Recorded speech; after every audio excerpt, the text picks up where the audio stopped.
Good afternoon, and welcome to everybody here and to everybody out there in the depth of the internet on Zoom. Thank you all for coming and for joining us. My name is Gottfried Hagen. I'm the director of the Center for Armenian Studies. And before we actually launch into today's exciting, promising event, I wanted to take the opportunity to briefly introduce the center. So Armenian Studies here at U of M is kind of a three-legged stool, with two of the legs being the endowed chairs, one of whom you'll meet in a moment, Professor Michael Pfeiffer, the other one being the chair of modern Armenian history, Hatem Al-Rustam.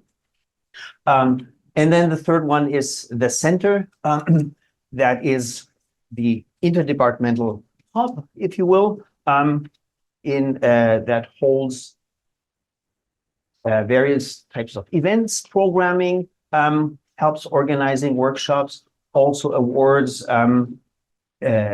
postdoctoral fellowships. And again, we'll meet our current fellow, Jimmy Wolf.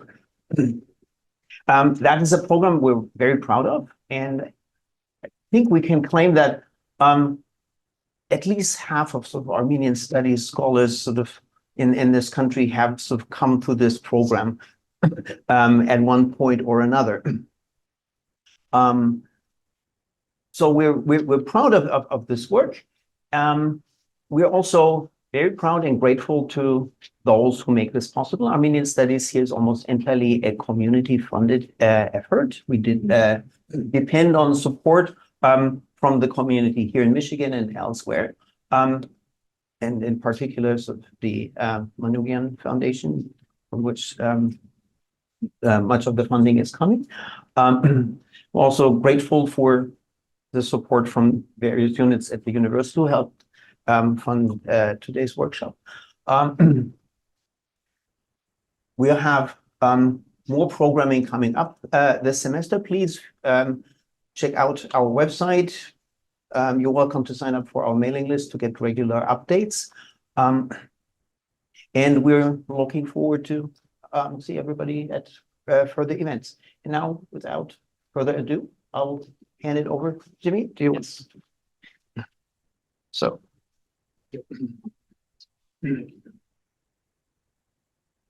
Thank you, and thank you all for being here and for joining over Zoom. Thank you, Michael, Gottfried, Vika, and Emma, and the rest of the Center for Armenian Studies for making this possible. Where Empires Meet is now the second workshop that I've had at least a small hand in organizing for the center over the past 2 years. And I have to admit that its title, I've realized, is a bit of an emporium of buzzwords. Empires, Borderlands, Cosmopolitanism, Late Antique, Medieval, Middle East. But I'm hoping that this workshop will explore different ways in which we can move beyond cursory applications of these buzzwords and to begin to build a new set of historical paradigms that will help us better understand the individuals and their communities who came to embody and variously perform a wide range of non-elite cosmopolitanisms in the borderlands of the late antique and medieval Middle East, where empires met and still meet today. So I'd like to thank you all for your time, energy, and interventions that engage critically with these dynamics. And I look forward to more inspiring conversations over the next 2 days, beginning this afternoon and continuing tomorrow with 3 more panels. So thank you all for being here. And now I'd like to invite Michael Pfeiffer to help introduce our keynote.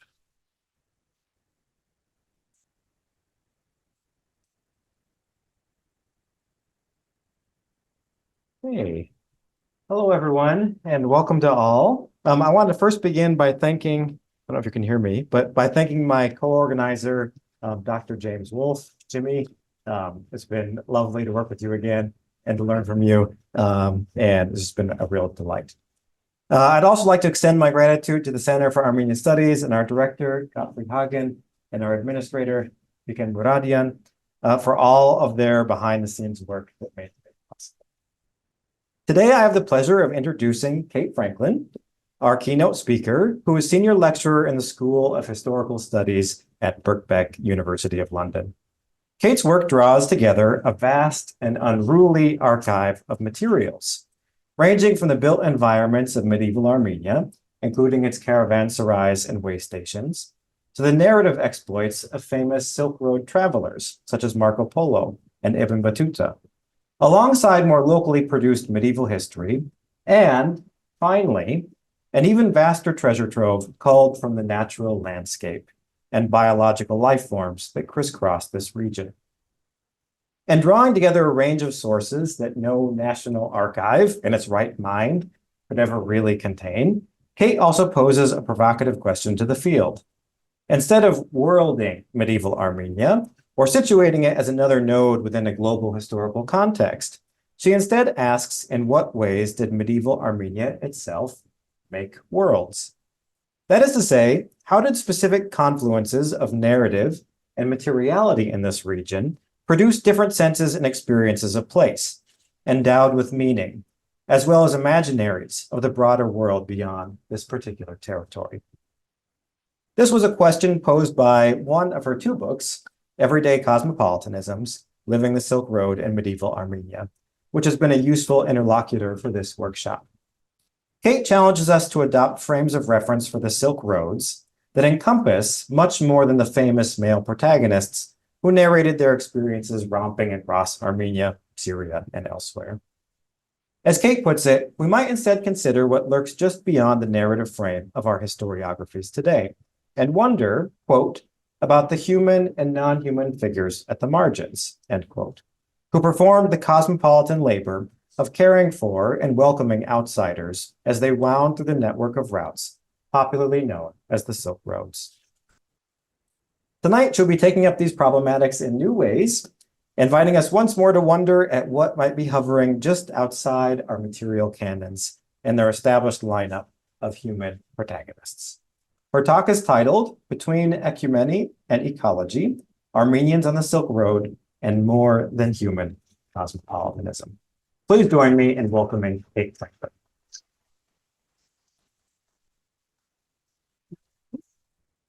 I'm blushing from that intro. Thank you guys so much. I just want to extend a thanks to again, first of all, and also Jimmy and Michael. And when I got the email inviting me to come and give this keynote, hold on, this is not made for an open blouse. Is this working? Yeah, okay. When I got the email to invite me to come and give this keynote, I just reacted with this like visceral swell of gratitude and excitement, because I know that this is a place where I can think with people, which is the most the best gift that we can give to each other in our academic worlds, which is to know that I can come and put together some thoughts that are exciting me and confusing me and delighting me and share them with you guys and be confused and provoked and delighted together. And so with that, I'm going to launch into this. So my work for a while now has been concerned with the idea of the Silk Road. And I phrase that deliberately, the idea of the Silk Road. As the further I worked into the questions surrounding the question of a medieval Silk Road, the more I became oriented to a focus on the Silk Road as an idea. And as a commitment to a method that if we're going to talk about the medieval Silk Road as medieval or pre-modern globality, then we need to interrogate what that globality looked like or felt like to people in pre-modernity. And we need to try and parse how medieval folks imagine their world or worlds, and how through imagining and acting, they brought those worlds into being. In my book, Everyday Cosmopolitanisms, this orientation helped me extend the capacity for Silk Road agency for cosmopolitanism to people situated in marginal places. Michael already said all this very much better than I'm doing right now. In marginal places at the side of the road. So this means society located along the route between the centers of the medieval world, like the princely folk of medieval Armenia, like the princes of Vachuchian and Orbelian clans. But this shifting of the gaze to the literal side of the road also brings into focus, or tries to, the agency and participation of more socially marginal people, specifically the village folks whose seasonal and everyday labor supported the feudal economy, generated the wool and oil and wax, which filled churches with color and light. And as our excavations and ongoing botanical analysis are showing, it was also these roadside villagers who shaped the pots and cooked the food, which sustained travelers at the caravan inns, which were built and commemorated with inscriptions in the name of those princely folk. In my more recent and ongoing research, I have shifted the location of my work from the Cossack Valley. Oh, right. Thank you so much. From the Cossack Valley in Aragatsotun to the canyons of Vayodzor. But I have continued thinking about the medieval making of worlds and the ways that Armenian folks living in the historical principality of Sisakan or Syunik participated in the shifting globality of the long Mongol 13th century. I've been researching the archaeological record of Vayodzor with my collaborator Ostrik Babajanian for nearly a decade now, and the landscapes, sites, and people of Orbelian-era Vayodzor have come to the center of my thinking and writing about what we continue to call the medieval Silk Road world. In some of that recent writing, in an article that came out last year in the Journal of Archaeological Research, I drew some reiterated focus on a point that gets made over and over again in scholarship about the Silk Road. That alongside the luxury goods, slaves, and other commodities transported along the road, ideas were carried and spread across Eurasia. And I've been trying to think in particular about one aspect of this image of mobile ideas, about ideas of landscape, of moral and allegorical understandings about what we now call nature or the natural world.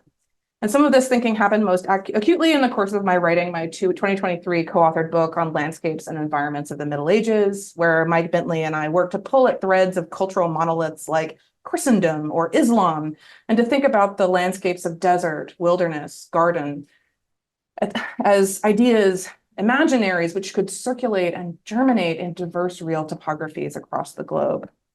So today I want to combine these two broad impulses of my work and consider subaltern cosmopolitanism in the context of mobility, to think about the agency of the transported. So in Everyday Cosmopolitanisms, I put together a working definition of cosmopolitanism as the capacity or agency to make worlds for others to live in. So in this talk, I'm going to try to look directly at those others and at their complex distributed agency in fleshing out, manifesting, and mediating those made worlds. So what happens if we consider subalterity as the agency of non-humans, of creatures as well as of objects thought of as lively, if not as alive? How might we think of the Silk Road as constituted among these?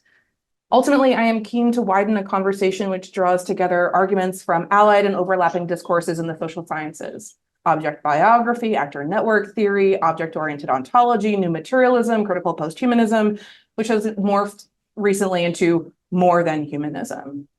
I would posit with these that the material worlds of the Silk Road were agentive in the making of medieval global cultures, and conceive of these material worlds as made up of all the contingently identified non-human others, including, but not always, slaves, women, animals, plants, ecofacts and artifacts, and especially including the commoditized parts and images of animals and non-human creatures.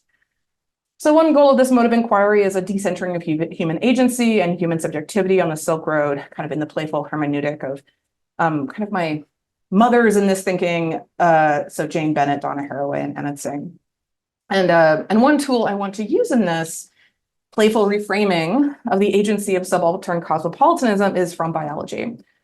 Thinking about the agency of plants helps me reconfigure my thinking about what it means to have agency and mobility. A plant itself is rooted in the ground, it's barely animate. It cannot walk and it cannot speak. But like other organisms, many plants are defined as cosmopolitan by biologists, meaning that they are global in their presence and they have traveled everywhere and thrived. The cosmopolitanism of plants is central to ecological frameworks for colonial and imperial expansions, and for troubling the straightforward agency of human beings in affecting their imperial transformations. For instance, the ecological historian William Cronin described how European grass and weed species spread into New England not through deliberate seeding or cultivation, but because they were packed into ships as fodder for animals and walked onto the shores of America as seeds in the stomachs of those animal colonizers. The link between the rooted cosmopolitanism of plant species and post-colonial constructions of subaltern cosmopolitanism was made explicit in this amazing 2015 article by Christopher Lloyd DeShield on the cosmopolitanism of the amaranth plant. As DeShield argues, we can see everyday cosmopolitanisms in the uprooting, rerouting, and rerouting of plants and animals within human global projects. Fundamental to this more than human cosmopolitanism are the affordances of natural organisms to human cultural meanings, such that complex ideas about landscape, the body, the self, and the world are complexly, inconsistently bundled within these organisms and travel along with them. So while reading DeShield's essay, I was reminded of a plant that grows in my own garden, the woody or hardy geranium, which I will use to start moving from the conceptual intro into the medieval meat of my talk. Geraniums are cosmopolitan plants par excellence, as you see in the intro to this article here. They grow across the globe and are considered native in both Eurasia and North America, despite having originated eons ago in the Eastern Mediterranean. These plants grow wild across Armenia, including on medieval sites, such as these flowers I found growing at a medieval village site in southeastern Biotsor. Geraniums volunteer themselves as an allegory today, because they are marginal cosmopolitans. They flourish in the disturbed soil along paths and roads, as from this image from another botanical article, where their propulsive seed dispersal mechanisms cast their crane-billed shaped seeds onto passing animals and humans.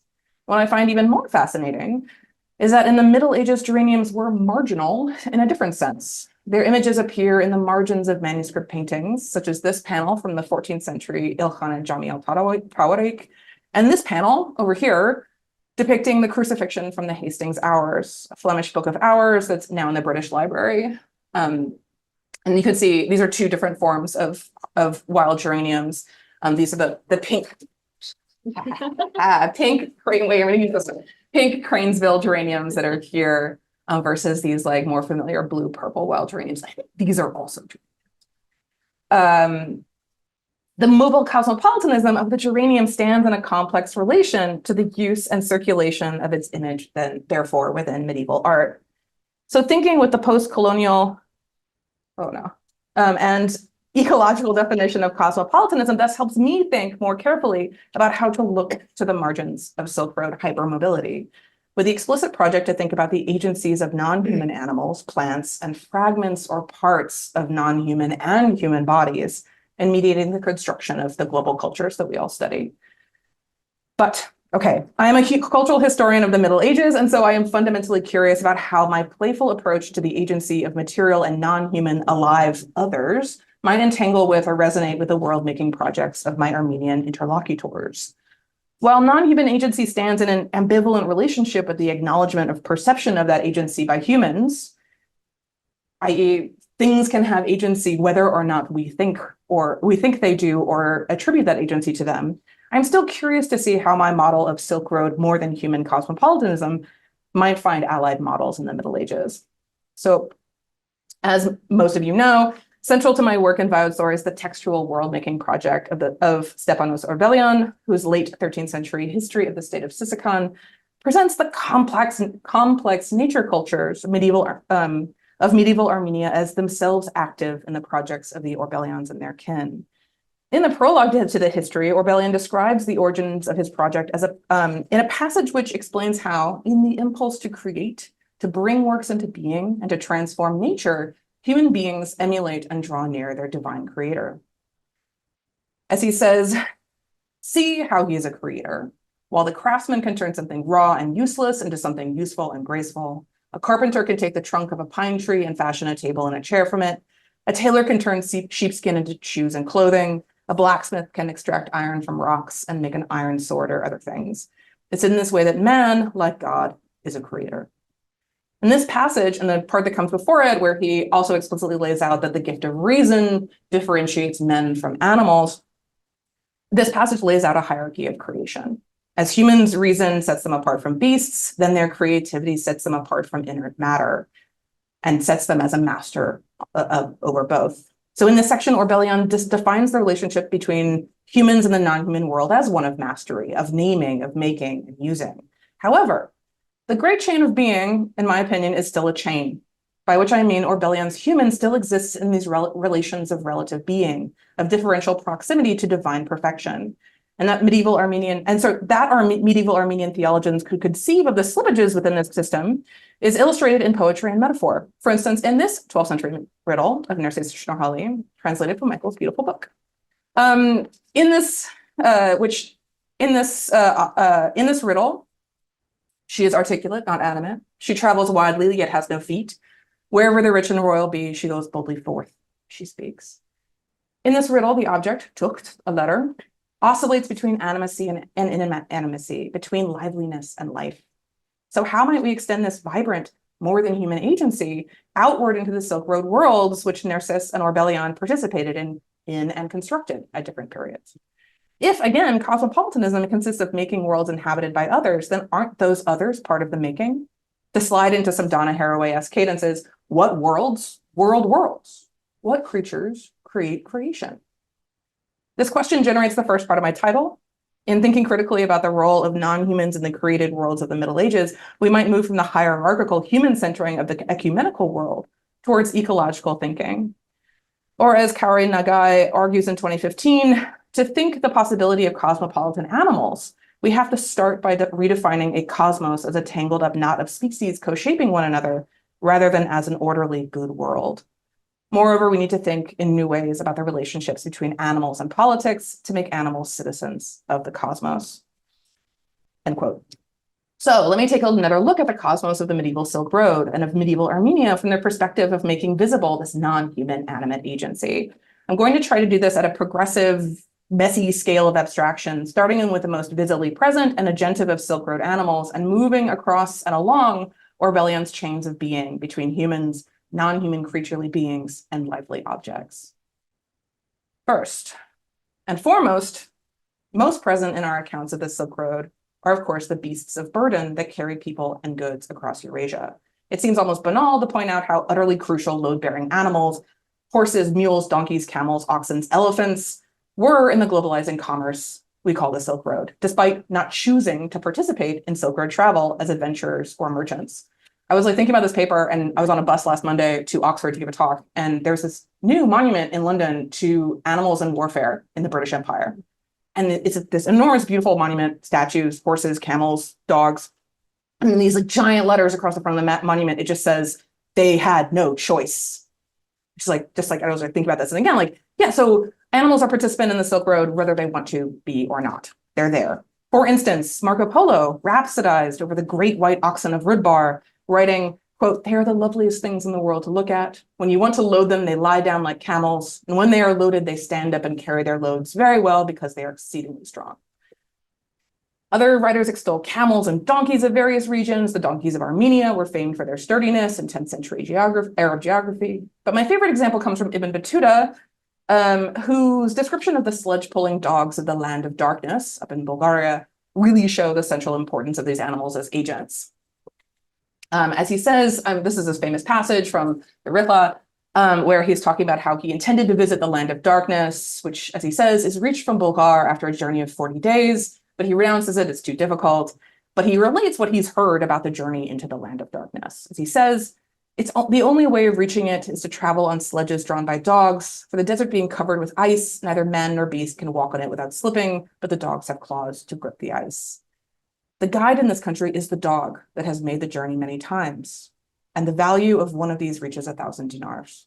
The sledge is tied to its neck, and 3 other dogs are yoked with it. It is the leader, and the dogs following it with the sledges, and where it stops, they stop. Its owner never beats or chides it, and when food is made, the dogs are served first before the men. Otherwise, the leading dog is angered and escapes, leading its owner to perish.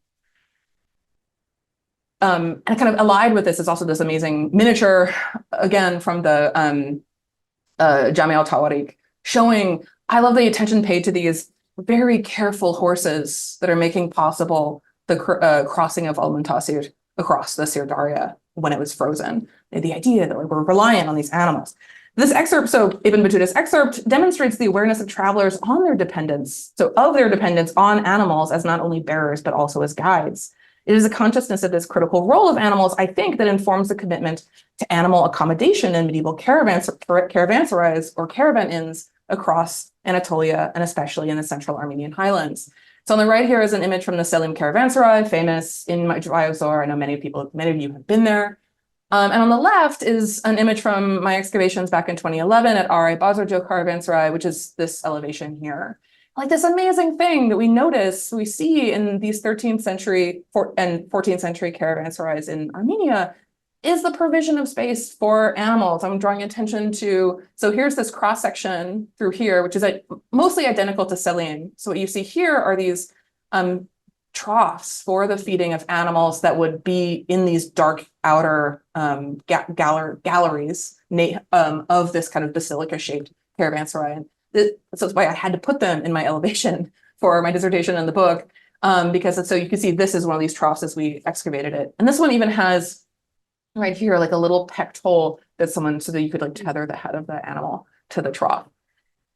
So as I discuss in Everyday Cosmopolitanisms, the architectural provision for the comfort and safety of horses and donkeys explicitly encompasses these animals within that citizenry of the road, which is invoked in the dedication inscriptions which remain from some of these buildings, especially from sailing caravanserai.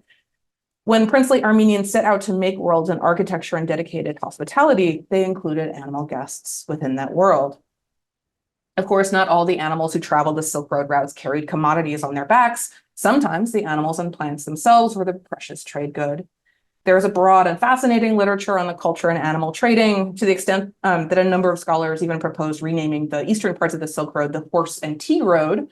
But beyond the trade in horses from the Eurasian steppe, from Persia and Arabia, horses and other animals were also given as diplomatic gifts. A living network of prestige organisms which tied human politics together, from the famous elephant gifted by Harun al-Rashid to Charlemagne to the tribute giraffe supposedly brought back to China by Admiral Zheng He.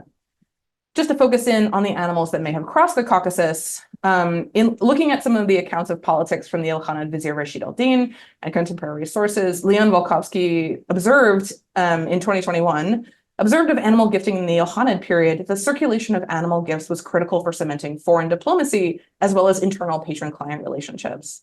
So just to like summarize some of these observations for the Ilkhanid period, so as Volkovsky points out that the Ilkhans bestowed horses on the subordinates and received horses, mules, and camels as tribute from their subordinate rulers and merchants. So that's the internal trade. But then from the Mongol world, there's this amazing trade in hunting animals. I'm just going to list them from Volkovsky. The majority of documented hunting animals acquired in the Ilkhanid as gifts were received from other Mongol polities. So 1270, there was a first gift of raptors from the Golden Horde Khan Mogher Temur. Later, the same gift included a gyr-falcon, a falcon, and a royal falcon. Additional delegations from the Golden Horde brought gyr-falcons, hunting falcons, as well as and these birds were also like, so this idea of like hunting falcons were like transferred all around the Mongol polities. And then he also describes the Mamluk exchange with the Ilkhanids, which began in 1320. Two delegations from the Ilkhanid to the Mamluk Sultanate included Bactrian camels and pearls, and then a delegation from Egypt to Abu Sa'id Khan, who is the Ilkhanid ruler during the time of the Southern Caravanserai. They brought many gifts, including 20 priceless horses from the personal stables with their full trappings, Mamluk pages, so human slaves as well, 50 camels, and a zebra. And so in these circulating animal gifts, we see a translation of the animal into a symbol of sovereignty, of patronage, of power. And in these transactions, of course, the animal remains an animal, and they have agency to subvert or transform their symbolism, most famously by dying. It's always like really bad luck when like a diplomatic gift animal withers away and dies. But for the remainder of the time I want to talk about the circulation of non-humans and the articulation of non-human labors of making and signifying within the Silk Road in a disarticulated mode. What I mean is I want to center the cosmopolitan mobility of fragments, and in particular on the capacity of fragments to retain their connections to wholes, whole bodies, whole landscapes, whole narratives. And where I will end is with the fragments, pieces, images of non-human animals. But to help explain what I'm thinking about here, which is even for me is working into a realm of conception that I'm still struggling with. I will start from a more familiar or familiarly strange scholarly conversation about fragmentation and redemption, and that is the medieval economy of relics, the globalizing trade in torn and broken pieces of human bodies. Perhaps the most explicit discussion of the relics transformation between commodity and body is Patrick Geary's work, especially his essay in the 1986 Social Life of Things. And Geary's essay drew the medieval European economy and relics into the broader discussion of the biography of commodities and the complex flickerings of signification that occur over the lifespan of objects as they circulate through tournaments of value in that book. The saintly relic is a perfect commodity. Torn from the body of the dead or sometimes living saintly person, it is bought and sold as dead labor, working in perpetuity to consecrate other bodies, waters, landscapes, architectures, and timelines. One of the projects currently on my desk is a deeper consideration of the culture of relics in medieval Armenia. One thing I think about a lot is how saintly bones consecrate ground and the spaces of martyria. And then over time, the architecture of the martyrium itself becomes a relic, a ruin, incorporated then into a larger building, a new space-time of patronage and patronly genealogy. Something I'm thinking about. But for right now, I will just give one example of many of the hypermobile undead which circulate within medieval Viodzor. In Stepanos Orbelyan's discussion in his History of the Collection of Relics by the bishops of Syunik and at Tatev, says, quote, "The bishops of Syunik had requested this place from the princes and came and dwelled there. They brought with them a fragment of the blessed life-giving cross, which had been touched by God. And also deposited here was the Babganaian cross, fashioned of silver by Vasak, son of Ondok, etc. They had also brought and placed there relics of apostles, patriarchs, martyrs, important and prominent saints, which had been gathered in a countless multitude, by the princes of Syunik, who had accompanied Saint Gregory and Saint Narcisse to Caesarea and the Great Rome as well.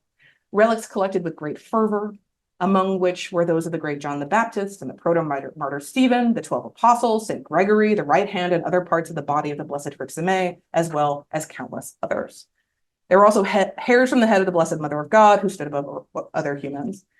So this storehouse, this crowded house of fragments points to the broader culture of indexical symbolism around relics and even around the materials that relics touch, especially in the case of the case for the relic of the true cross that Stepanos Orbelyan discusses in this excerpt, which I can talk about later, but I mean, essentially, actually I do, sorry.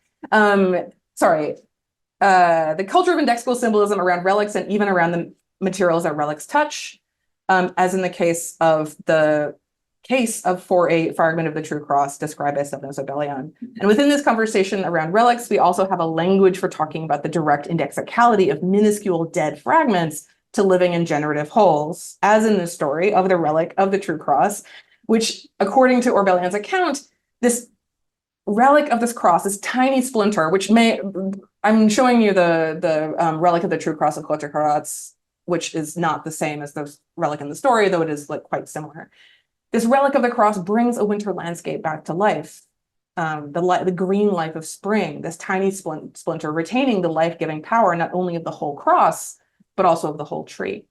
So it's this complicated simultaneity of signification and embodiment of the fragmentation and redemption of the organism that I want to take forward back into thinking about more than human ecologies and of Silk Road cultures. So what if we heuristically thought about the agency of circulated fragments of non-human animals and plants and landscapes the way we do about relics? So if following the interventions of various approaches to material and non-human agency, we take seriously the resistance and resilience of materials to the abstraction of commodity forms, then we have to look at the circulating preciosities and portable art objects and think about their ecological entanglements of a cosmopolitanism of the literally flayed, to use Kristeva's term. So when reading the lists of Silk Road trade goods, like this list of goods for sale at Tana, provided by the Genoese merchant Balducci Pagolati, we can think about the forests full of animals hunted to yield the heaps of skins, pelts, feathers, as well as the pounds of plant products, forest honey, and wax. It always gives me pause to remember that silk is a product of deliberate animal husbandry and mulberry agriculture, a fact that pushes back against many economic historians' treatment of raw silk as a fluid currency on the Silk Road, a pure abstract exchange value. Meanwhile, manuscript studies has drawn increasing attention to the living hides, which are used to make vellum manuscripts. And an animal substance that deserves a longer discussion is ivory, which circulated far and wide on the Silk Road as a material which lent itself to exquisitely fine and durable carving, but which, no matter which form it is carved into, retains an indexical relationship to the bones and tusks of elephants, as well as walruses and narwhals. Plants and animals were broken down into hard and soft parts, which traveled different itineraries, while hills were mined for minerals like lapis, kaolin, and the lead, manganese, and cobalt, which covered mountains of pottery. This fragmentation takes me further along my heuristic scalar chains to think not only about physical fragmentation, but also the vivisection of image and allegory from living creatures, such that what is traded is no longer material fragments, bones and hair and fur and feathers and eggshells, but the images of non-human animals in text and art. A now famous observation from anthropology might help with this transition. my last. In his treatise on structural categories and taboo, the raw and the cooked, Lévi-Strauss quipped that some animals are not only or not primarily good to eat, but they are good to think, mediating cultural perceptions, values, and transformations. This brings me to my central examples and the goal of my sliding scale of more than human Silk Road circulations.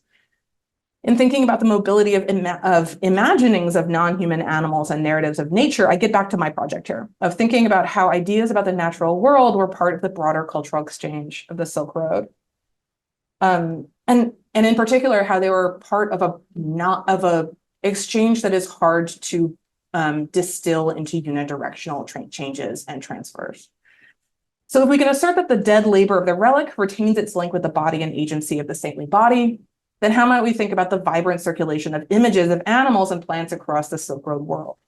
Thinking back to the core argument of Ava Hoffman's 2001 Pathways of Portability, we might reconstruct the wild roaming of lions, eagles, camels, peacocks, phoenixes, herons, serpents, and myriad other creatures across architecture, tents, clothing, portable objects, manuscripts, across wall surfaces and the mobile surfaces of human bodies. One of Hoffman's key examples is the famous Mantle of Roger II, which is here, which demonstrates the cosmopolitan mobility of its imagery. The lion and the camel, the band of Kufic script, as well as its materials, gold, silk, and pearls. These beasts, locked in eternal death struggle, are working hard, their bodies and attributes taken as allegories for purity, authority, beauty, power, dominion, and empire. So an observation that I'm building towards is a callback to the heroisms that I cited at the beginning of this essay, that in asking what creatures create creation, what worlds, we might as well ask Marilyn Strathern's original question that inspired Haraway: what stories are used to tell other stories? Or more to the point, what stories are used to create cosmopolitan worlds? This is basically, I think, a more or less simple point, that if humans recruit the natural world into cultural stories, then those stories, moral allegories, symbolic myths, heroes' journeys, are dependent on and indivisible from the agency of the plants, animals, landscape, and overall ecologies that appear in them. In other words, what if we think ecologically about the story worlds of shared cosmopolitan cultures? So for the rest of my thinking about this, I will situate us back in the canyon landscapes of Vayotzor, and specifically at a place which I already discussed yesterday a bit, called Tanahat. Here she is. I'm going to skip this one. Great. A site or sites named Tanahat are attributed 8th century founding dates in Stepanos Orbelian and associated with the martyrion of Saint Stepanos. And in his discussion within the history of the state of Sisikon, Orbelian introduces this monastery as being inhabited by a particularly pure community of ascetics that are so pure that they only eat plants. They do not even consume tan. So they are like this very really evoking them as this like wild kind of desert ascetic community. And this fits into the origin story of the monastery as he tells it, which is linked to the tale of this abbot named Mikhtar. And as Orbelian tells it in this like account that I find just like utterly delightful, quote, he made obedient to that blessed church wild animals such as bears and wolves and put them into the service of the monastery. Wolves carefully guarded flocks of sheep and herds of cattle, while bears carried burdens on their backs. The Blessed Father Mikhtar always went into the forest and sat across from the monastery.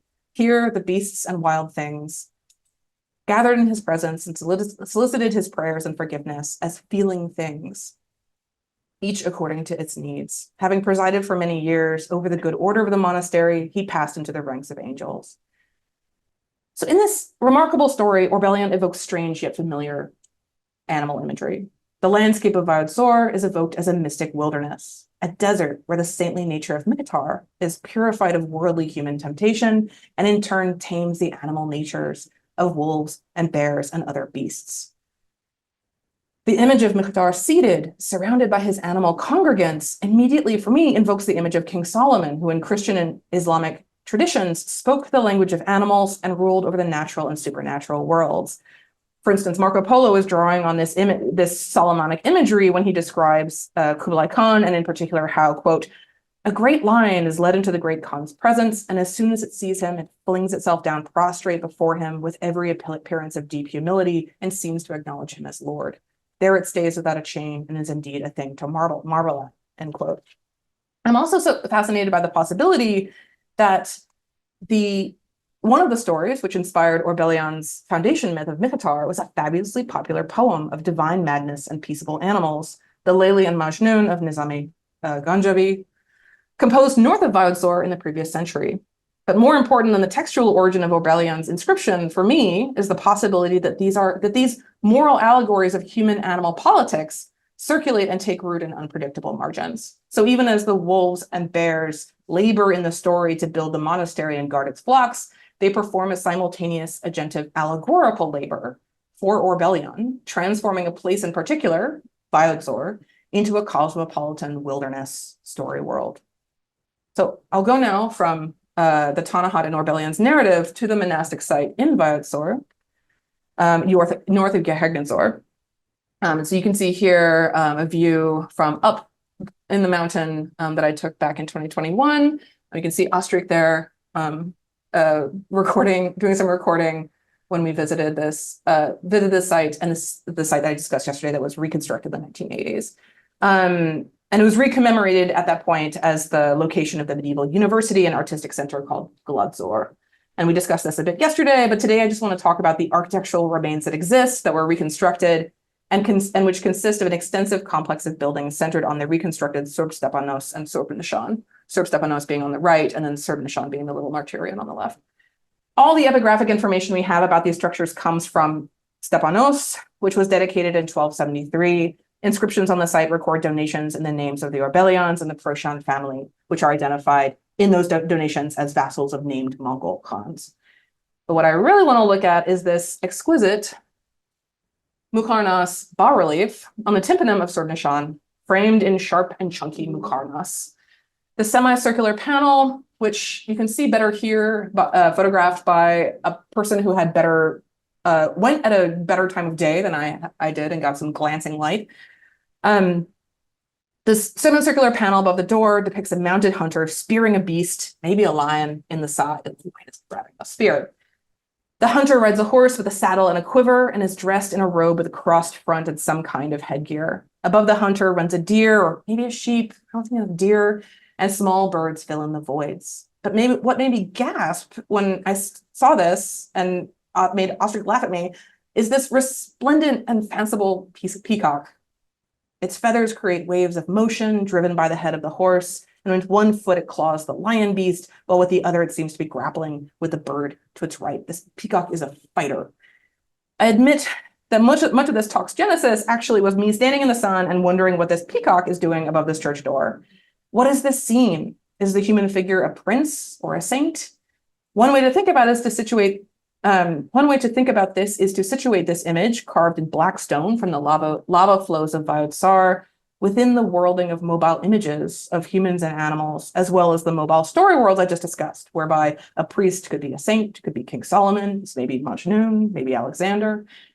Interwoven with the allegory of the saint who masters animals is the more literal master of animals in the figure of the hunter, which is widespread in Persian, Central Asian, and also the European Middle Ages.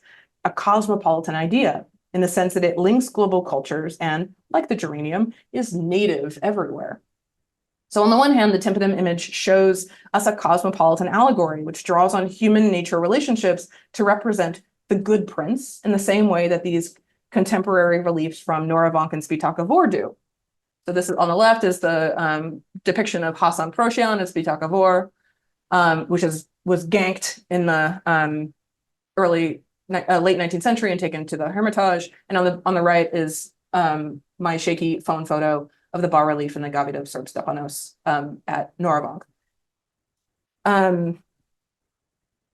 So in the same way, so the image on the tympanum is showing a good prince as a hunter, a master of animals, in the same way that these reliefs are casting the Orwellians and Proshans as good princes and also good Mongols which I think is like really important. That like they're also showing themselves as Mongol hunters, Persian Mongol hunters. So juxtaposed with this cosmopolite prince, though, is the peacock, which in the medieval period was another exquisitely cosmopolitan animal. The flesh of the peacock was thought to be incorruptible and healing and eaten at royal tables. But more important were the feathers of peacocks, which were traded as far as England to be used in liturgical fans, and then were also elite objects by the High Middle Ages. The feathers of the peacock were crucial mediators in the transferal of sanctity during Christian liturgy. And in medieval Armenian, the peacock is called siramarg, derived from the Persian simurg, also senmurv, the winged benevolent but also fierce creature with a peacock's tail. The simurg is likewise a fundamentally cosmopolitan animal in the proliferation of its images and narratives. A simurg story that would have circulated through Armenia in the 13th century would have been that from the Conference of the Birds, made popular in the 12th century by the Nishapuri poet Farin al-Din Attar. In this story, the simurg attains the status of the god king of the birds, enacting yet another Solomonic allegorical reference to the court life of human beings and the flight of the human soul to righteousness.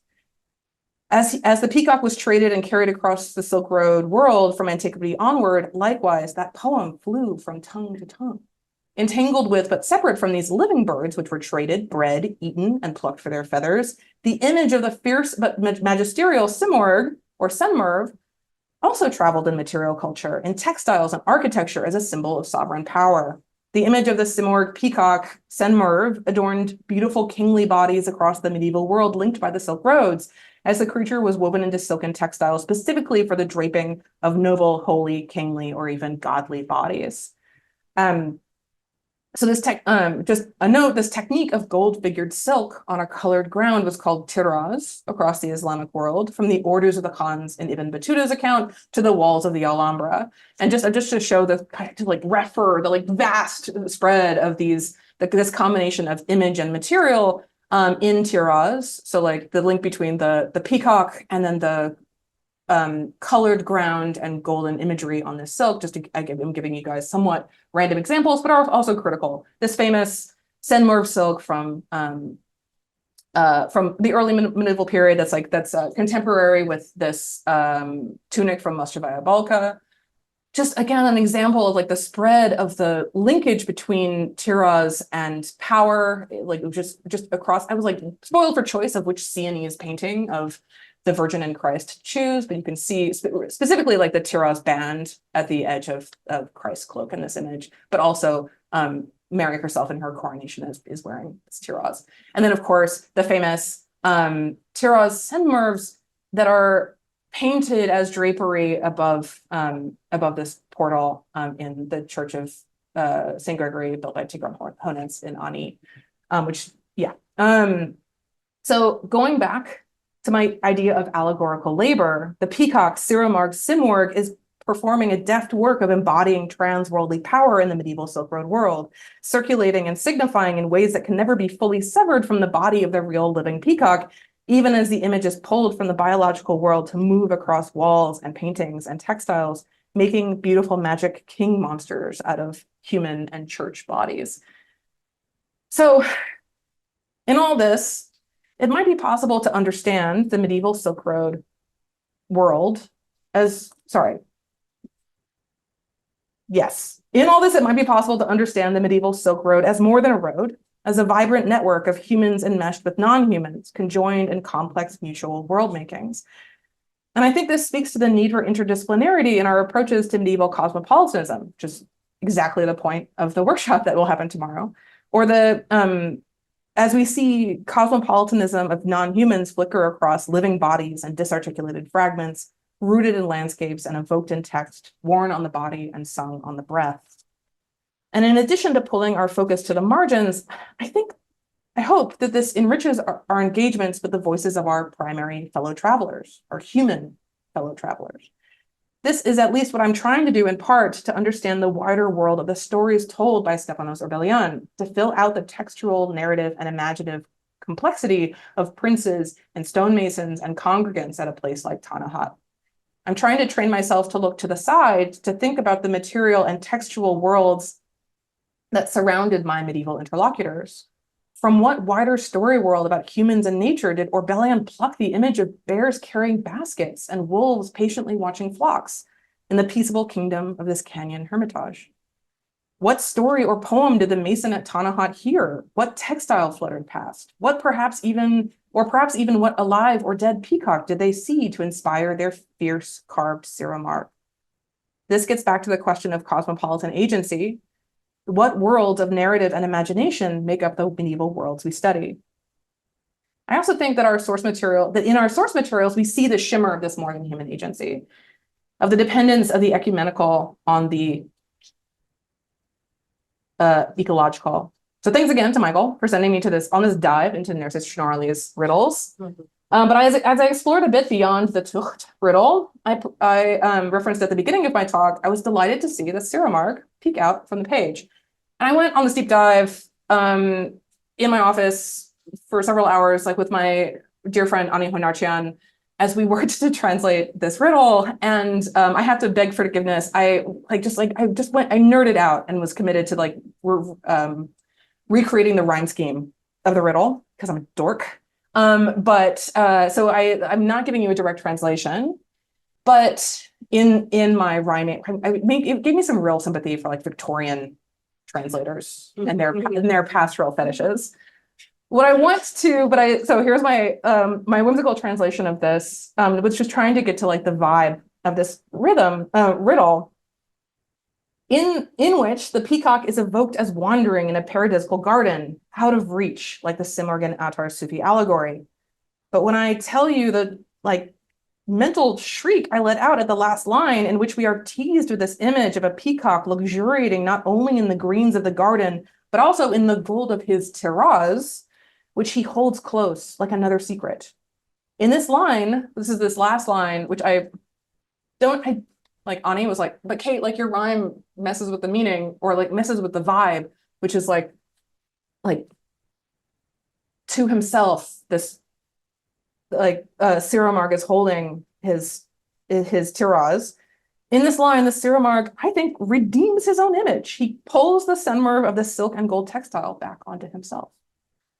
So it's with this sense of delight at the resistance of the self-redeeming symbolic Siramark that I look forward to this weekend's workshop and all the shining threads of new and hidden stories that will be pulled from our shared material archives. Thank you.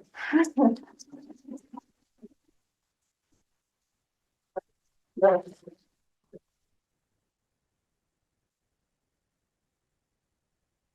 was a ride for me. Yeah, thank you guys so much for listening. And I'm already very grateful for questions, engagements, and comments.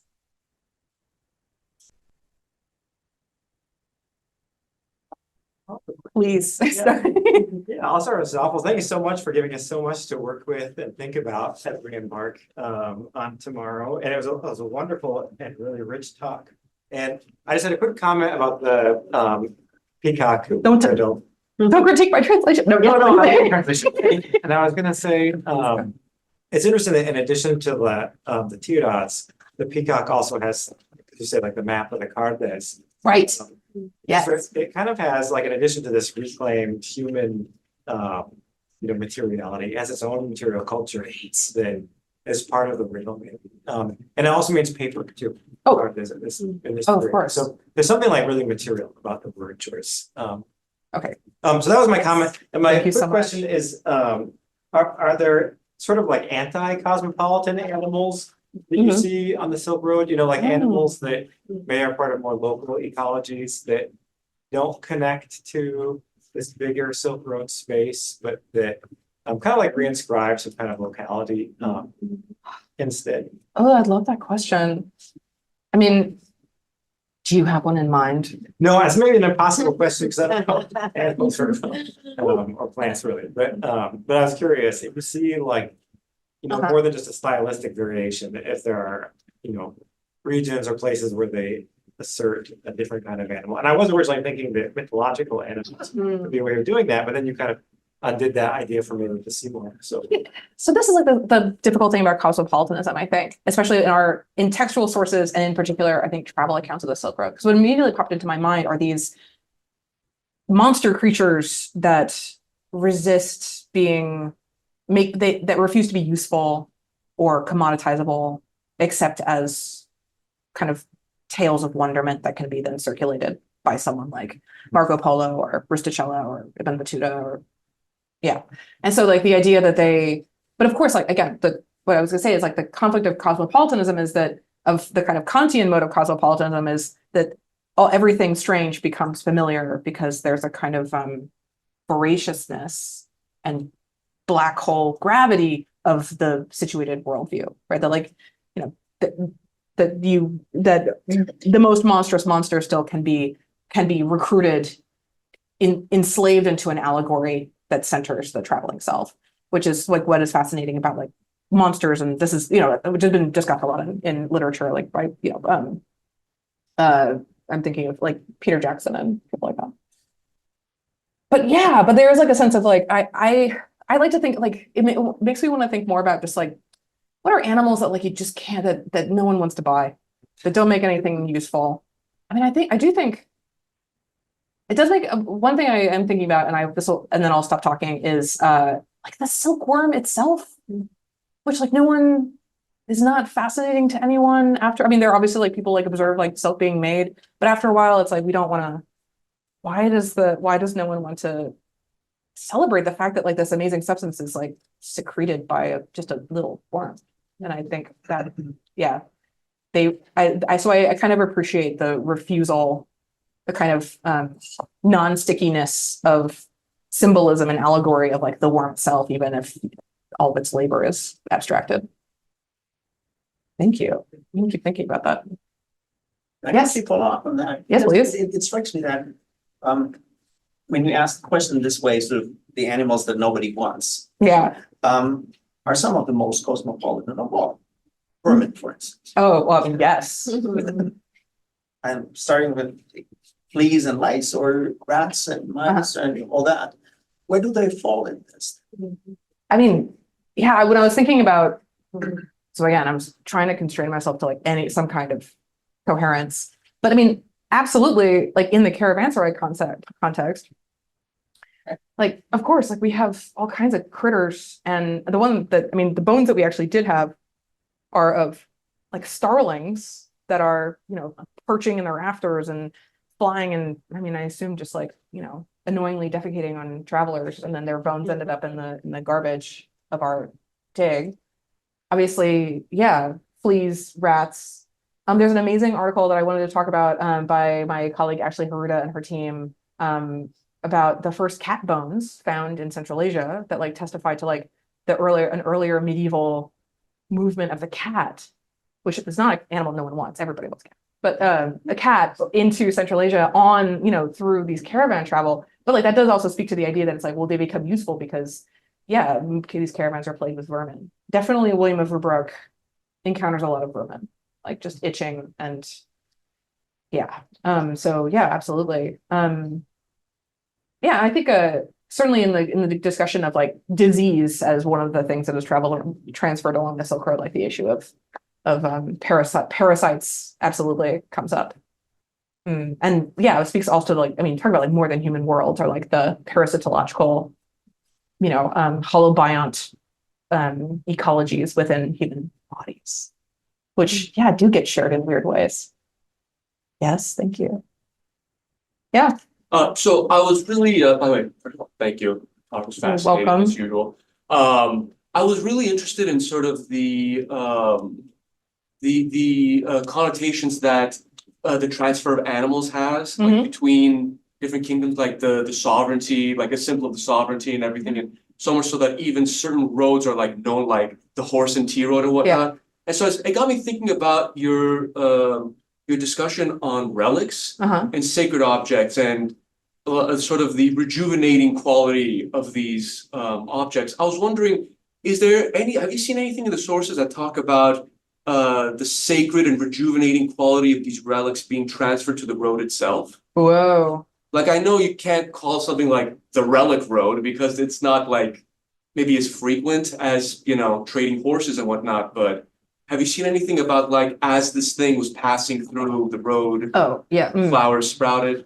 Well, I mean, so the story that Stepanos Orbelian relates is a story of a relic on the road. Mhm. So like that story is like the transfer of this carrying of this relic of the true cross from Ganzasar, Hachen into Viator, and like the monk who is carrying it stops for the night in a village, and he leaves it in his pocket, and then accidentally like a sick child brushes against it and like is brought back to life, and then he's like on the run with his like, yeah, so it is like this thing of the idea that like that it's leaking power everywhere as he like is carrying it along the road, and then finally, he throws it into a bush. No, he throws the relic into a river, and he throws the case into a bush, but then the river starts, like the waters part and the bush is blooming and like so it's like, yeah, he's like leaving this trail of it's like very Fern Gully trail of greenness around behind him, which is amazing. What I was also thinking of, and this is not really like the road itself. I mean, the kind of end work of the relic. And this is something that Carolyn Walker Bynum talks about, and then also like Lynn Coons has this amazing work on Carolingian monastic foundations, which is the idea that like you carry the relic from the desert and it pulls the desert with it, such that these like these monasteries that are founded in the Carolingian world, like Olda, yeah, like that they, which, and this is fairly common. It's like the kind of desert, it becomes like recentered in the building itself, such that, yeah, that like you can make an argument that you are desert monastics of the order of Saint Anthony and Saint Simeon Stylites, and if just by having these bones in your basement, which of course is like again, like Carolyn Walker Bynum points this out, that like this is the fundamental nature of this economy is like you need a relic to found a church in Europe by the High Middle Ages, and so like they're like just like you need silk to be a king. It's a kind of like I teaching Silk Road to students frequently. I'm like, don't think of it as clothes. Like think of it like the way we think of as like petroleum. It's like the thing that makes the world run, the substance. So yeah. So I'm on a tangent, but yes. So there's idea that like these landscapes like stick and Right. follow, which is fascinating. So Catherine's hand first. Yeah, we have a question Oh, online. Go ahead and yeah. do you want to do that next? Yeah. I'm auto moderating, so please, someone. So thank you so much, Kate. I mean, you always bring such different ways of and possibilities of us imagining this medieval past. And there's so much, as Michael says, to think about and to think with you. But I have a question a little bit of which is not very clear to me, but maybe it will become clear as I say it. So you bring out this sort of intertwined agencies of the human and the non-human, right? And then you think really about, of course, the power and the labor, as you say, that these non-human animals or fragments can, or plants can have on us, which is always in some way dependent on the way in which you hear stories that have allow you to even think about the Seymour moving from Attar, all the way to, China, right? Mhm. So one part of the question is, how do you methodologically deal with this kind of dependency, which actually, not that it doesn't give the animal or the plant a choice, Mhm. right? But maybe that it's more about, let's say, the unconscious agency, right? Not necessarily where do we tap at this place where there is something that evokes, right? But it's not necessarily part of that story, or it's not necessarily part of that taming that you talked about. And maybe I'm influenced by a lecture we heard yesterday, where a colleague of ours is working on, a historian who's working on geology, who works with this geologist here on tusks of elephant, reading tusks elephants as diaries, really, of these kinds of evolutionary changes and climate changes, right? That is all recorded unintentionally in this tusk, right? Right. So how do we actually give or allow at least a space for that kind of agency, which is not in some way framed through human interpretations or human understandings? Wow, that is such a rich question. Thank you. So everyone who there are so many scholars who are engaging in one way or another with like ideas of this kind of, and everyone has a term for like the kind of approach to materiality that they are engaging in. I come back again and again to Jane Bennett and Vibrant Matter because she's really committed to the methodology, to like forefronting the methodology of the heuristic that like, let's think about this and then pull back and like see what it is that we can learn. Because again, I am really committed to the idea that I am interested in decoupling nature from culture to show how they are undecouplable, really, right? But that's not Stepanos Orbelion's project. Like he's engaged in a different project of world making. And I mean, the same thing. So the same way that like, I'm not, I would never dream of, having my ultimate argument be like, let's look at this environmentalist, Stepanos Orbelion. Like, that's not what he's not interested in that. He just doesn't care. And that's not an interesting argument, really. So something that I try to do is to think about if I step into this heuristic mode and to think about, what if we think about the task as an archive? What if we think about what if we think about a hyper commodity like a porcelain bowl as the way that we think about a relic? What if we think about a relic as a commodity, right? Which is like it feels icky, but like that's the point that like Patrick Curie is making.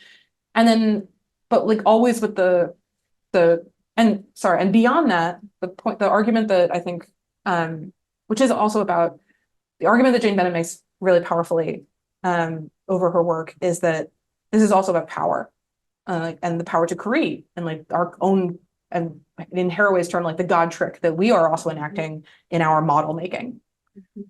And at the end of the day, we have to step out of the heuristic and acknowledge that it's we who are writing this account, we who are making these connections, we who are enacting our own little great chains of being in our work that is also a world making. We talked about this yesterday, like that I know that I want to write a book about Viator, where like in medieval Viator, where I enacted as a world that is stuck together with these various powers and affordances. So I think that for me is like the point is like to be I'm trying to pull a commitment to being deliberate about it, and because of which I think is a struggle for a lot of scholars who engaged in.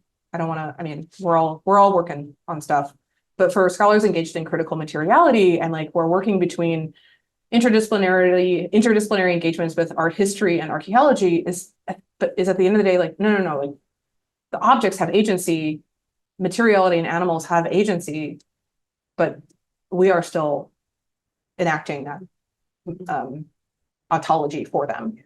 Does that make sense? Thank you. So like, it's so, yes, good to think with, but like I try to sit with my own authorship. Right. Thank you so much. I'm gonna keep thinking about that. I know there's a hand in the back. You said there were some hands on the line. So we have two online questions. Can we just get those in?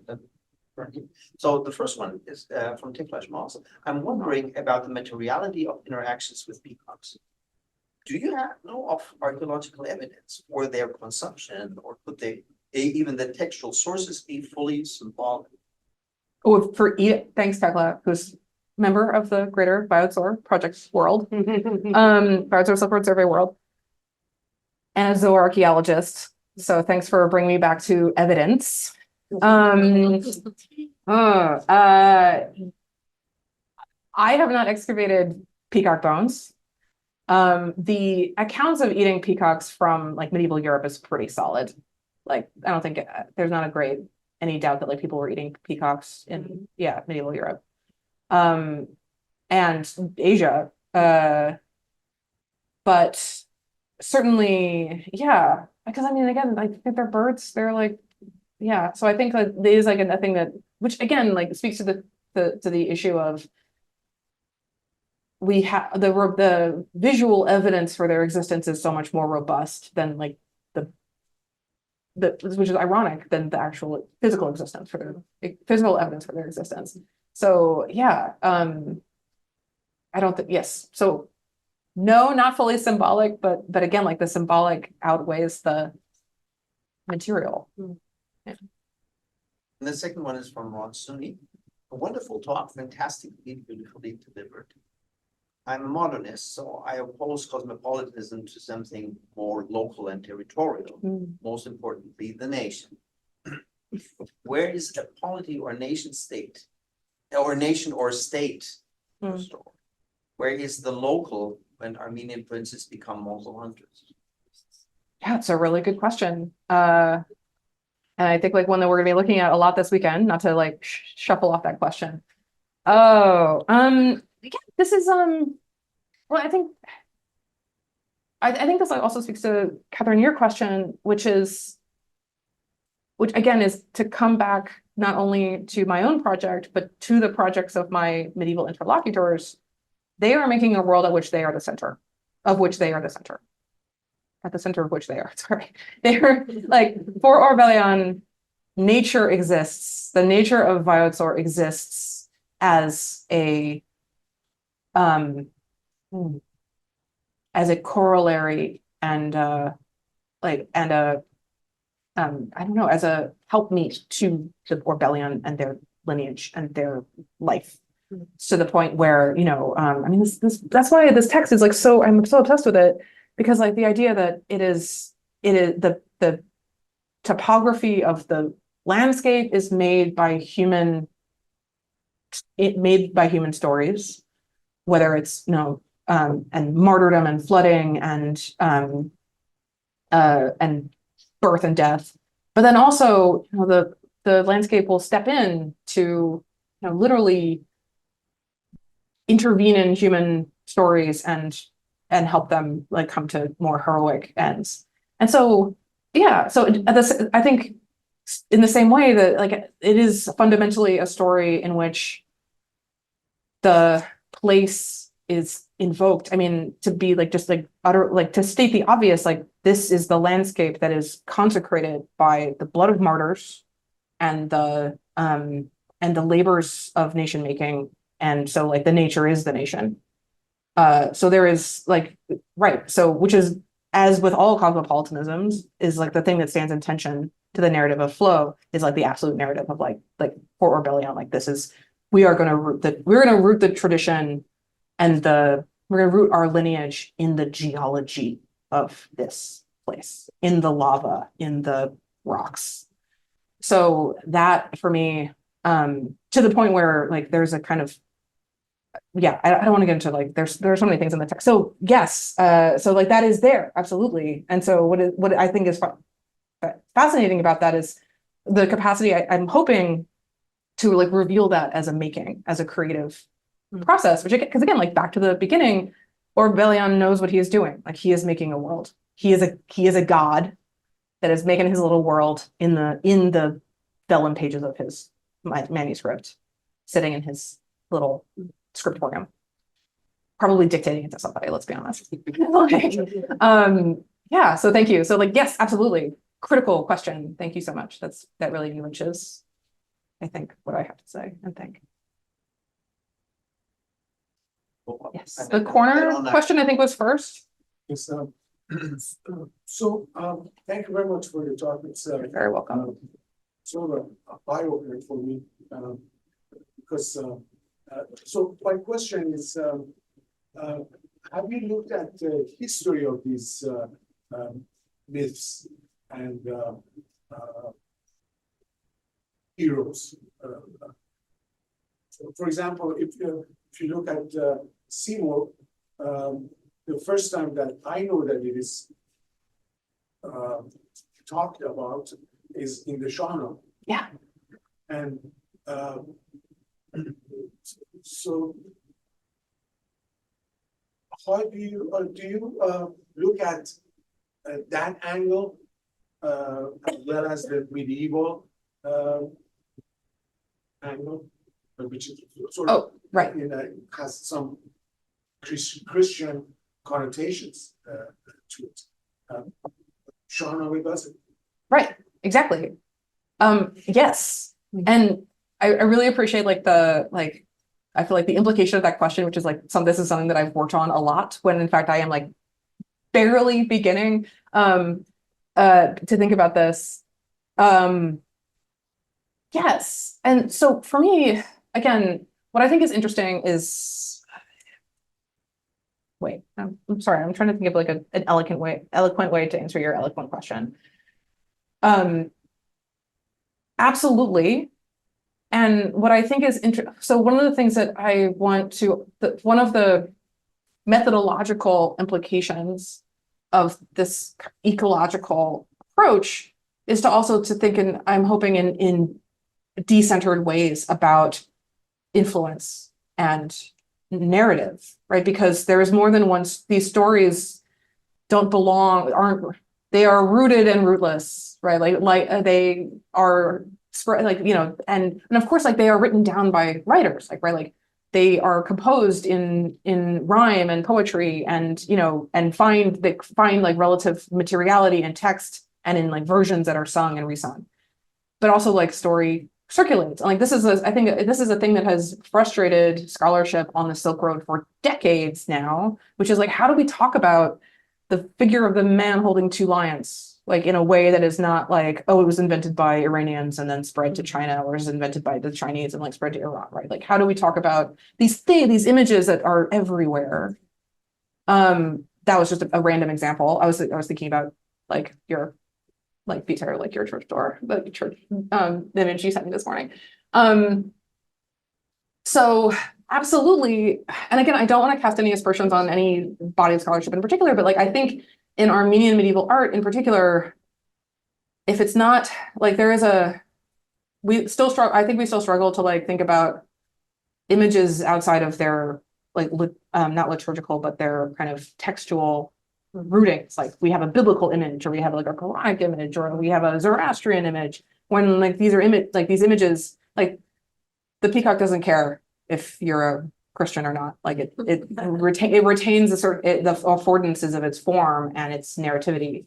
I'm just agreeing with you in a long-winded way that like, yes. And so like one thing that I'm trying to think about is it's not that like that I'm trying to think like figuratively about like what were the books on Stepanos Orbelyan's shelf, but like what were the stories that he heard? Like what are the stories that his fellow travelers heard that and I think, I mean, this is like Michael, like this is why your work is so inspiring to me. It's like these stories wander and they don't care who they're told by, if that makes sense, which again is like the agency of the story itself. So thank you. Yes, absolutely. Which I think like, I mean, again, it speaks to the need for our interdisciplinarity, because like I need so much help to think about the possible text worlds that are in my little world of Varador. Thank you. Awesome. Yeah. Okay, thanks. Yeah, thanks so much. I have many things I want to say, so I'll try to keep it brief. But the first is the thing about peacocks. I saw peacocks on the monastery this summer in Thessaloniki, and now it all makes sense. I didn't know that. Oh, like on the wall or like running around? Real peacocks, like they have them in a tent. Screaming peacocks, I don't know yeah. if they were eating them or not, but Yeah. I thought that was interesting. Yeah. And then also it kind of got touched on another question, but I was just thinking about like the legacy of Lynn White writing about sort of Christian dominion in the medieval West. And so talking about, like Christians seeing dominion over the natural world and how that's been challenged now. And so I was going to kind of ask your stance on that, but I think when you were talking about sort of the idea of it like as like a corollary or a helpmate, I think you kind of got to where you stand on that. But if you want to elaborate, that would be great.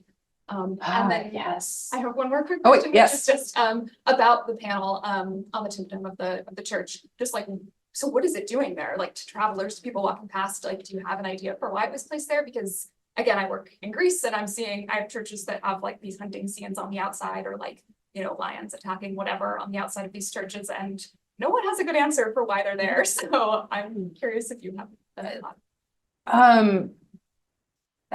What's interesting is like the question of the tympanum is, I'll start with that one. It is sort of perpendicular to the interest that most archaeologists have in this site, because again, we talked about this yesterday in the MWAS.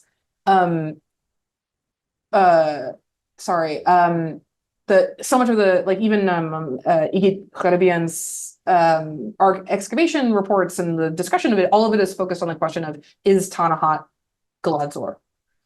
And so everyone, including Kharabian and then Bartho Darian and the Divan Haivi Magrutian, is like, oh, there's this beautiful image on this door. We don't know who it is. Like, and then they move on. Like, too bad there's no inscriptions on this building, or so we can't even know who necessarily built it.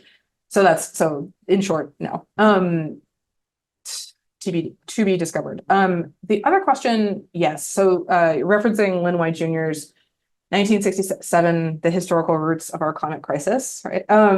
Which if any of my students from my Imagine Landscape or ongoing Imagine Landscapes class are listening, is a key text in like thinking about the Middle Ages, especially the European Catholic Christian Middle Ages, and ecological questions of the environment. And like, the point of that is like, it's all the Middle Ages fault, because that's when, people read the Bible and God gives dominion over animals to men, and they're like, great, thanks. And then we go on with our like imperial subsequent to like several thousand years of human history. And I think it's difficult because because again, like the reaction to that is, as I said, I mean, as you say, I have spoken this a little bit. I'll try not to repeat myself, is to say like, no, actually in the Middle Ages, they lived in harmony with nature and they like put all these pretty flowers on their churches and whatever. But like, no, like they, people. But I think, so the solution I'm hoping is, again, to think, one of the things I try to do is, and that Mike Bentley and I tried to do in our book, is to think about the idea of nature as something made, that people make. And it's to think about the world, to think about the non-human world is always a reflection on what the human is and who we are. And so that this is a process of making the self and making the nation, making history. And so that draws I think I'm hoping one of the things we hope it does is like it draws the attention away from like, well, were they nice to nature or were they not nice to nature, to like, what is nature for these people and what is the world for them? Does that make sense? Yeah. Thank you for that question. Yeah, please. Follow up, actually, that was a fantastic thing. I was thinking about that people as well. And it's not a question, but maybe a comment to ponder. I don't know. I was thinking in my head, so I just want to see it out. Yeah. So maybe it's like a different version of a very itinerary story. St. George slaying a dragon. Yeah. And in this case, it might be a different version of that. And we know that Bahram slaying something else from Shahnameh, right? And then St. George turned into Hızır and Ilyas in the Islamic context. So maybe it makes perfect sense to see that not as a Christian, but a perfectly itinerary story that is traveling around Anatolia. And we know that objects travel a lot in Anatolia, and the ideas and the texts that you have shown, right? So maybe it does not have a Christian or religious connotation, but sort of a story that might be appealing to more than one community, and it is very well known because it is important. I don't know. And fun and beautiful and exactly. And animals are terrifying and And being on the portal of like a church also, so some maybe statement about the like, this is the outside world, this is the sacred. Right. Yes. This is very interesting. And it's like, I mean, like that's the like, invokes that like famous bit and not anecdote, but like episode in Ibn Battuta where he like comes into the church and like sees Elias and he's like, asks people like, he's like, they don't even know they've got this Islamic saint on their church, like these just idiots, like right, like and Hekman has this trilingual description, right? It's very interesting. In Arabic and Latin and Armenian, so it's appealing to like modern. So which again, like I think is it, again, it's a fun way to think about art and the Silk Road, because all of a sudden there is a kind of willful promiscuity to the image itself that is, yeah, that is indifferent to the projects of its creators, even as it is utterly dependent, ontologically, existentially dependent, right? It's like it would not exist if it were not etched into being by those human creators. So like, what do we do with that? And that's crazy. Yes. Delightful. Thank you, Peter. So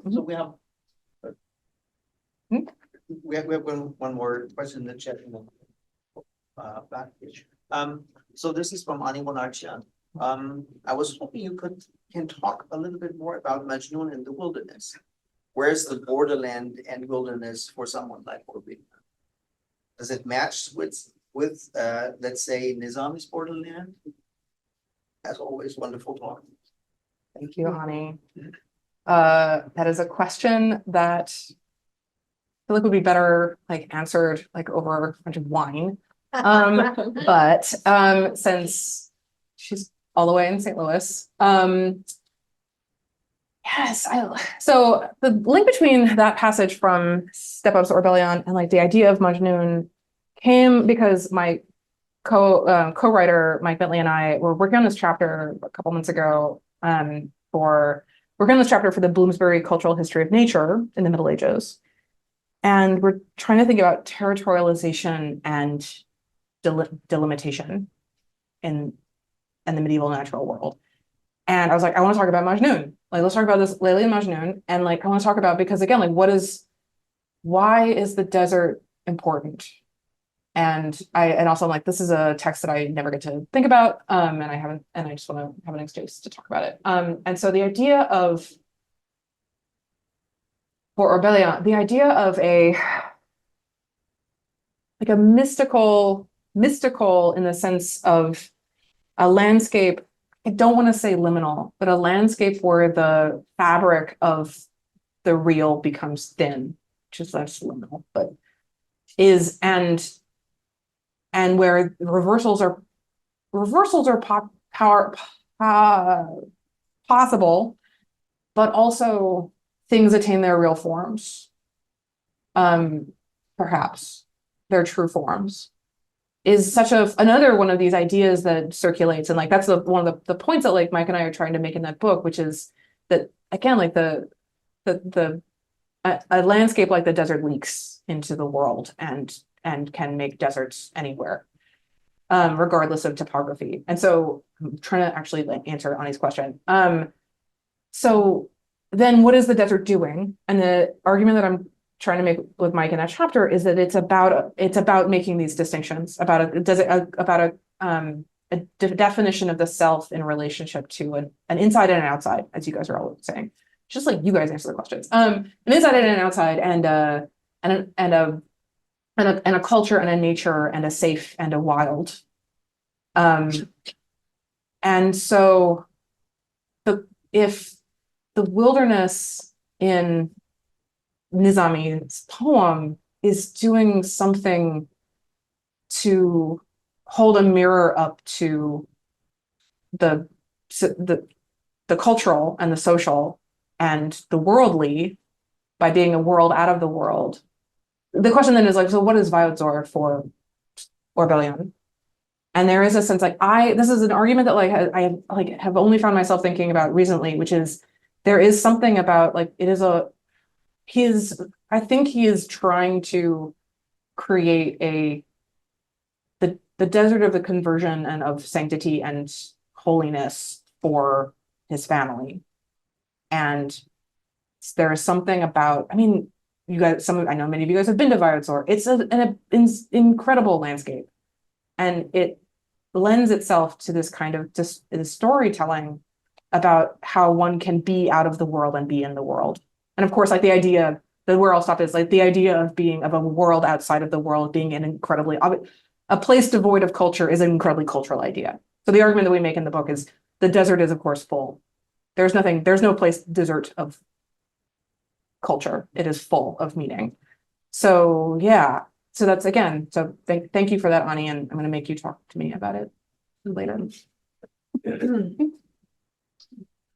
Yeah, thanks so much. I think this is kind of a follow-up question on a few that have come so far, and it's this methodological questioning about the agency of animals and of objects and everything. And I'm kind of wondering, like, what the scope of their agency is.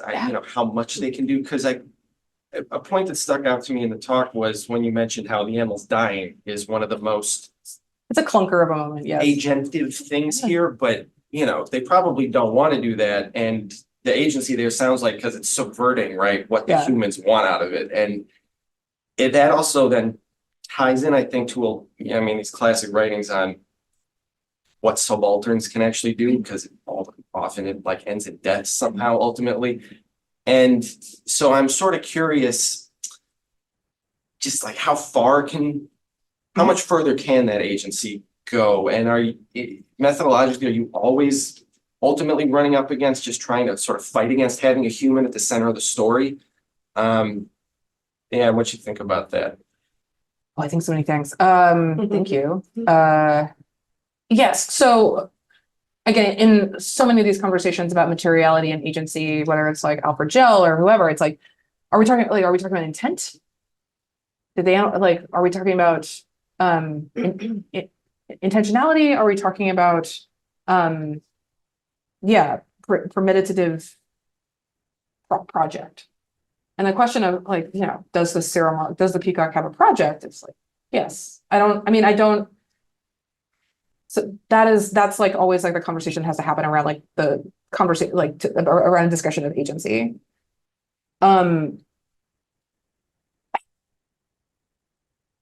Yes. So again, sorry, I'm trying to think of like a way to answer again, answer to your smart question. I was reading this essay by Carolyn Walker Bynum recently about liminality and sanctity in the Middle Ages. And what she says is like, we have to grapple with the fact that women are liminal in the Middle Ages for male writers, and that we still have a hard time thinking about what female bodies mean to women. So that popped in my head, like the idea that I think it's possible to do both the heuristic and the deliberate, to think that, okay, what happens, what kind of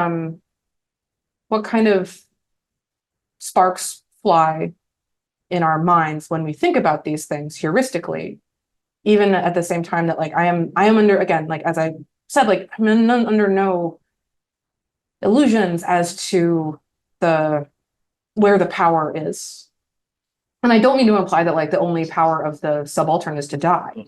That's not, but it is, yeah. And also like, I think this came up earlier, like, I also don't think, I don't mean to imply that like, into all of my like kind of Marxist terminology, that's the challenge of Marxism is like, I don't think that like, I don't want to talk about like animals as slaves to the Silk Road, right? Like that's not the point of this talk. But we like, I also like didn't have the scope to talk about actually human slavery. And so that I think that is also the challenge that comes up in agency, which I think is like where you're pointing, and that I think is going to come up this weekend is like, well, how do we talk about the agency of people who are unfree and have unfreedom in different ways to make culture and to participate in social life and to make worlds. So yeah, I mean, you're absolutely right. I mean, this is like a problem of the social sciences is like, how is like the end of cosmopolitanism is like the human subject demands like centrality, right? But also at the same time, like at the end of the day, like I'm sitting and I'm like writing my little thoughts about like the non-human world, and it having all of these things are my ideas, like, or even as like I could, yeah. So does that, I mean, so yes, it's a really difficult question, and I think that's like, and what I'd like to think is like, again, a term that is said all the time, like that I would like to hope that there's a productive tension between like, and a sort of, if not a master-slave dialectic, between these things, right? That like, as we move back and forth between like the inevitability of like, I don't know, like phallogocentrism or whatever to like the possibilities of something else. Then Yeah, I feel like that's really. you're like, please stop talking. Yeah. Yeah. That's super helpful. Thank you. But yeah, it's hard. Mhm. I guess I'll Go. Yeah, thank you. So to kind of build on that, one of the things that I mean, I have so many thousands of questions, but something that came up kind of in thinking about this relationship between human and non-human is Manichaeism, Yeah. because of its kind of I hate the word unique, so, and it's not unique, but this idea that, right, the divine is infused kind of equally amongst the human and non-human worlds. I'm wondering if you have worked at all on kind of thinking about like a Manichaean Silk Road, or a Manichaean idea of the Silk Road, and how that might have informed relationships between the human and non-human in these spaces.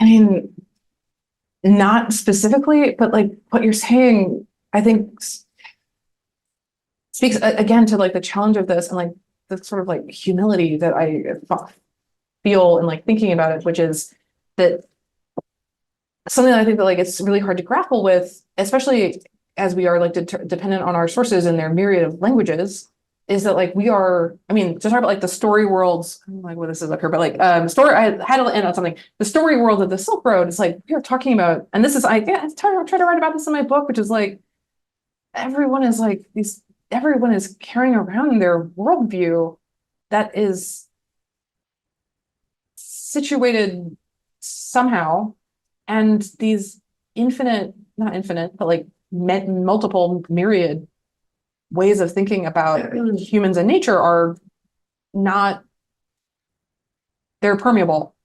All these worlds are permeable. And so, yeah, so to say like, to think about like, I'm thinking about it now, thank you. But also like, yeah, I mean, also this tension of like the tendency to bound worldviews on the Silk Road to like, well, then some Buddhism came, and then some like Islam went over here, and then they met in the middle and like made this one relief, and like it's like crazy way to think about human life. So yes, and so that, I mean, that's like part of like the why I like thinking about ideas about the natural world, because it's not the Judeo-Christian myth of the desert. It's not the Islamic myth of the desert. It's like the desert is something, that there's something about it that is, again, like promiscuous and mobile. So yeah, so like how do we think about like religion? We were talking about this earlier. It's like, what's religion when we talk about the Middle Ages? Like cosmology, there we go. If it's made up of these pieces of threads that are all connected, yeah. Blah. Sorry, I'm losing my grip a little bit. Sorry, guys. It's all connected, man. You guys ask really good questions. That you get off the hook, but I think we have one There was more like one question. more. I mean, sure. Okay.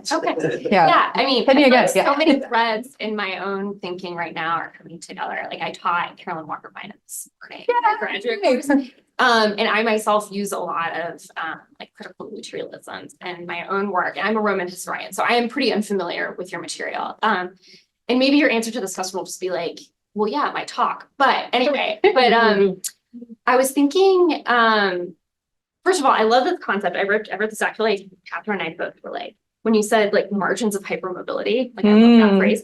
And I was thinking about sort of like the cool worlds of these margins.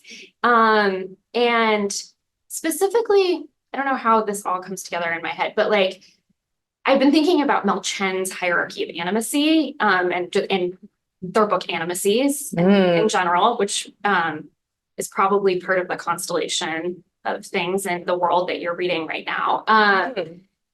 And I mean, you touched on this notion of like sort of inversions of kind of a scala naturae in some of your sources, but I was wondering like in kind of these margins of hypermobility, like where for you, this is more like an invitation, like where do we see some of the greatest sort of